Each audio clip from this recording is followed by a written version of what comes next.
ఏపీలో ఎన్నికల హామీల్లో భాగంగా మహిళలకు ఉచిత బస్సు ప్రయాణ హామీ అమలు చేసేందుకు సీఎం చంద్రబాబు నాయుడు కసరత్తు మొదలుపెట్టారు. మహిళలకు ఇచ్చిన హామీని అమలు చేసేందుకు ఏపీ ప్రభుత్వం అన్ని చర్యలు తీసుకుంటుంది. ఇక సోమవారం ఏపీ సచివాలయంలో జరిగిన సమీక్షలో మహిళలకు ఆర్టీసీ ఉచిత బస్సు ప్రయాణ పథకంపై అధికారులతో ముఖ్యమంత్రి చంద్రబాబు నాయుడు సమీక్షించారు. ఉచిత బస్సు ప్రయాణ పథకంలో మహిళలకు జీరో ఫేర్ టికెట్ ఇవ్వాలని ముఖ్యమంత్రి చంద్రబాబు నాయుడు అధికారులకు సూచించారు.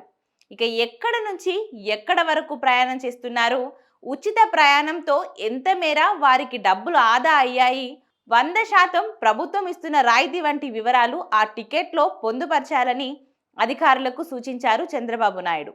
తద్వారా జీరో ఫేర్ టికెట్ ఇవ్వడం ద్వారా ఎంత లబ్ధి పొందారనే విషయం రాష్ట్రంలోని మహిళా ప్రయాణికులకు అందరికీ సులభంగా తెలుస్తుందని ముఖ్యమంత్రి చెప్పారు. ఇక ఇందుకు సంబంధించి సాఫ్ట్వేర్ సిద్ధం చేయాలని అధికారులను ఆదేశించారు చంద్రబాబు నాయుడు. ఇక మహిళలకు ఉచిత బస్సు ప్రయాణం పథకంతో ఏ రాష్ట్రాలకు ఆర్థికంగా ఎంత భారం పడింది, మన రాష్ట్రంలో ఎంత వ్యయం కానుందనే అంశంపై అధికారులతో ముఖ్యమంత్రి చర్చించారు.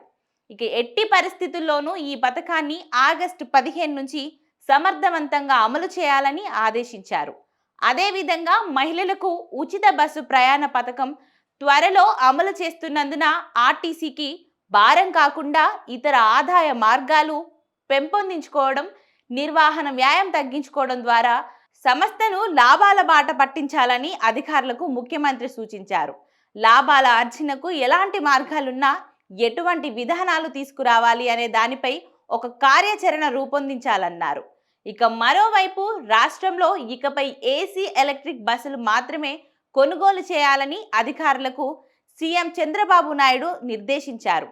ప్రస్తుతం ఉన్న వాటిని ఎలక్ట్రానిక్ బస్సులుగా మారిస్తే నిర్వహణ వ్యయం తగ్గుతుందని, అలాగే ఇందుకు అవసరమయ్యే విద్యుత్ను సొంతంగా ఉత్పత్తి చేసుకోవాలని సూచించారు. రాష్ట్రంలోని అన్ని ఆర్టీసీ డిపోలను ఛార్జింగ్ స్టేషన్లు ఏర్పాటు చేసే అంశంపైన అధ్యయనం చేయాలని సీఎం చంద్రబాబు నాయుడు స్పష్టం చేశారు.